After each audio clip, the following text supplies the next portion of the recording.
এই মুকলি সভা সভাপতিত্ব কৰা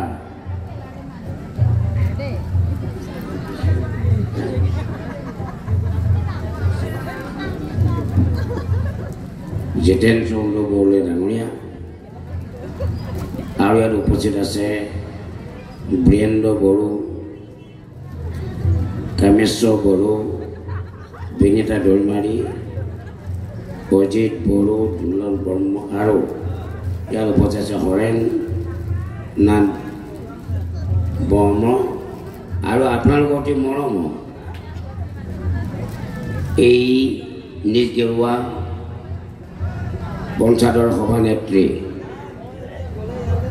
মৃদুলা ডাঙৰ খাটলাই ডাঙৰীয়ানী মৰিগাঁও জিলাৰ বিজেপি সাধাৰণ সম্পাদক নিৰ্মল কৌৰ ডাঙৰীয়া, জিতু বৰা সম্পাদক ডাঙৰীয়া প্ৰমুখে কৰি আজি উপস্থিত থকা বিশিষ্ট ব্যক্তিসকল, মোক আপোনালোকে আমন্ত্ৰণ জনাইছে, কিন্তু আজি চহৰ অঞ্চলত যাবলগীয়া হোৱা কাৰণে মোৰ পলম হ'ল। তাৰ পৰা আহি আহি আহি আহি পোনে পোনে আজি আপোনালোকক মই দেখা দিলোঁ। গতিকে আপোনালোকৰ প্ৰতি মোৰ মৰম আছে, আপোনালোকৰ প্ৰতি মোৰ চেনেহ আছে, সেইকাৰণে পলমকৈ হ'লেও মই আপোনালোকৰ মাজত উপস্থিত হ'লোঁ। মই যেতিয়া কিয় ছাত্ৰ সাহিত্য পৰিষদৰ মুখ্য কাৰ্যবাহী সদস্য আছিলোঁ, এই ৰংগমঞ্চটি শালমৰা বিল নামত এই ৰংগমঞ্চটি মই 10 লাখ টকা আবণ্টন দিছিলোঁ। আৰু আপোনালোকৰ যিটো ৰাস্তাৰ সেই ৰাস্তাটো মই নাবাৰ্ডত ধৰি দিছিলোঁ CC বোলক। গতিকে মোৰ আপোনালোকৰ প্ৰতি মৰম আছে, চেনেহ আছে। মই খালি অকণমান আৰু এখন সভা আছে নগাঁৱৰ সদৰ সমষ্টি বিধায়ক ৰূপক শৰ্মাৰ লগত মই 5টা বজাত উপস্থিত হ'ব লাগিছিল, কিন্তু ইয়াত তাতো দেৰি হ'ল। অসমত সংস্কৃতি পথাৰখনত প্ৰথম গুটি খেচিছিল বড়োসকলে। এই বড়োসকলৰ বঙহী হ'ল তিৱা, কছাৰী, মিচিং, ৰাভা।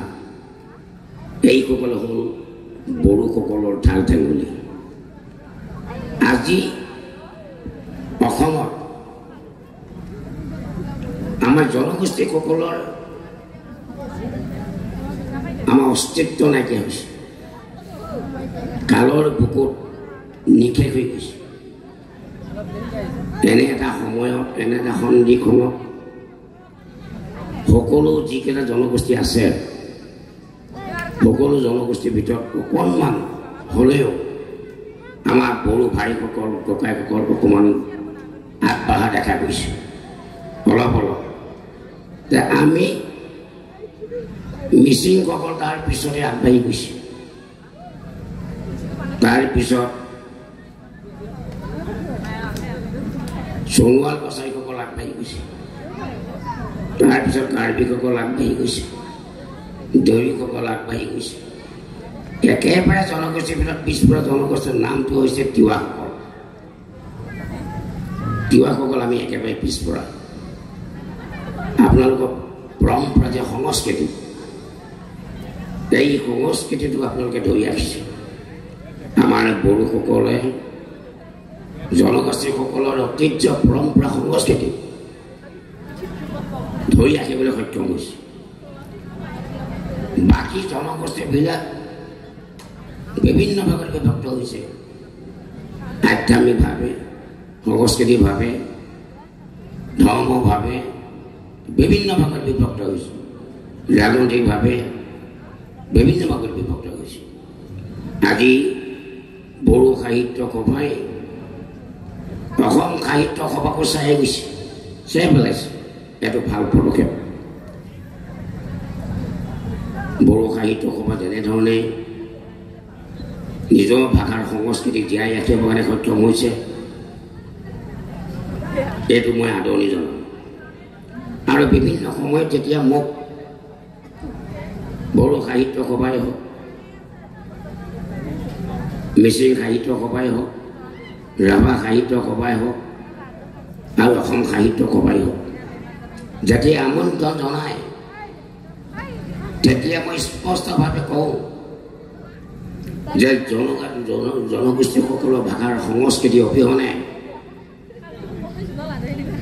বৰ অসম কেতিয়া হ'ব নোৱাৰে জনগোষ্ঠীসকলৰ ভাষাৰ সংস্কৃতি জীয়াই থাকিলে অসম জীয়াই থাকিব নহ'লে কেতিয়াও অসম জীয়াই থাকিব নোৱাৰে তাৰ জ্বলন্ত প্ৰমাণ উদাহৰণস্বৰূপে মই বিভিন্ন সময়ত আহিম আৰু তেতিয়া মই কম মোৰ বড়ো ভাই ককাইসকলক মই মৰম আছে মোৰ চেনেহ আছে আমি ৰাজনৈতিকভাৱে সচেতন নহয় আজি আমি পিছপৰা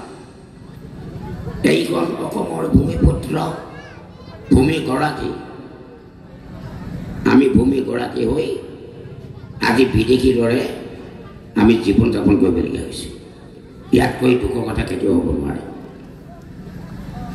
আমাৰ জনগোষ্ঠীসকলে বিভিন্ন ভাগত বিভক্ত আধ্যাত্মিকভাৱে বিভিন্নভাৱে বিভক্ত তাৰ কাৰণে আমাৰ ঐক্যৰ সংস্কৃতি হেৰাই গৈছে জাতীয় পৰম্পৰা সংস্কৃতি নাইকিয়া হৈছে আজি বড়ো আঞ্চলিক সাহিত্য সভা এই সাহিত্য সভাত আমাৰ বড়োসকলৰ নিজা নিজা পৰম্পৰা সংস্কৃতি ভাষা জীয়াই ৰখাৰ কাৰণে অদূৰ ভৱিষ্যত আমি কেনেকৈ জাতিটোক আগুৱাই নিব পাৰিম আমাৰ ভাষাৰ সংস্কৃতি কেনেকৈ জীয়াই ৰাখিব পাৰিম সেই সম্পৰ্কে আজি আমি সাহিত্য সভাত আলোচনা কৰাৰ প্ৰয়োজন আহি পৰিছে তাৰ কাৰণে আজি বড়ো সাহিত্য সভা এই মুকলি সভা বিশিষ্ট ব্যক্তিসকলে আপোনালোকৰ ভাষণ ৰাখিছে হয়তো আপোনালোকক কৈছে যে আমাৰ স্বৰ্গীয় ভাষাৰ সংস্কৃতি হেৰাই যোৱা উপক্ৰম ঘটিছে গতিকে এনে এটা সন্দেহখনত আমি সকলোৱে ঐক্যবদ্ধ হ'ব লাগে এই কথাখিনি নিশ্চয় চাগে আমাৰ নেতাসকল আছে আজি এই কথাখিনি কৈছে চাগে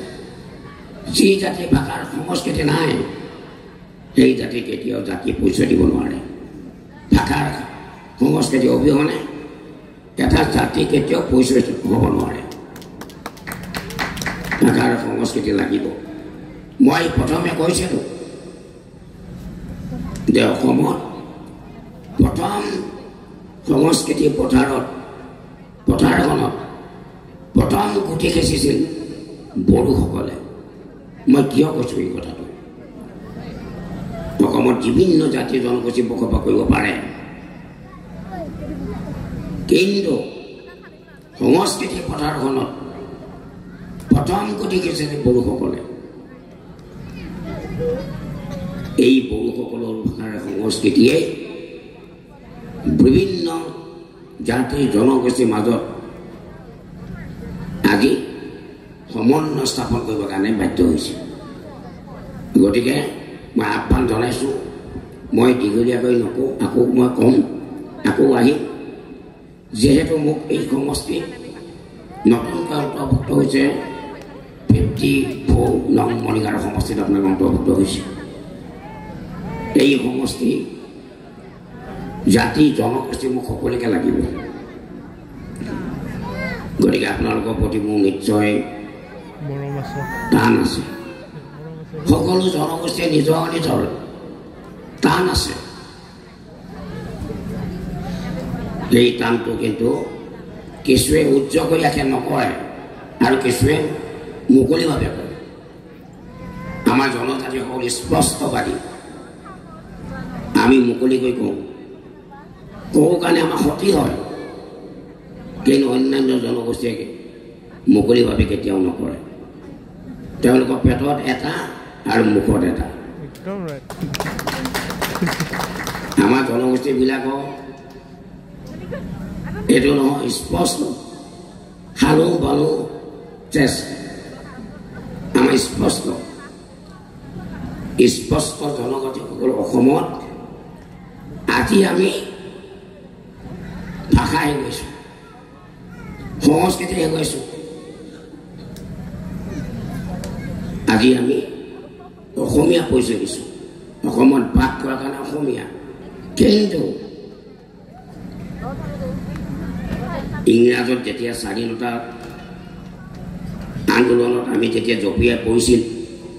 আমাৰ দেউতাসকল ককাসকল তেতিয়া কুকুৰাজাত ইংৰাজ চাহাবে এটা প্ৰশ্ন কৰিছিল লৰ্ড মাউণ্টবেটেনে এটা প্ৰশ্ন কৰিছিল বড়োসকলক যে আপোনালোকে অসমীয়া হৈ গ'লে নেকি ইংৰাজৰ লৰ্ড মাউণ্টবেটেনে প্ৰশ্ন কৰিছিল জনজাতিসকলক আৰু সেই প্ৰশ্নটো কুকুৰাজাত কৈছিল লৰ্ড মাউণ্টবেটেনে এজনক যে আপোনালোকে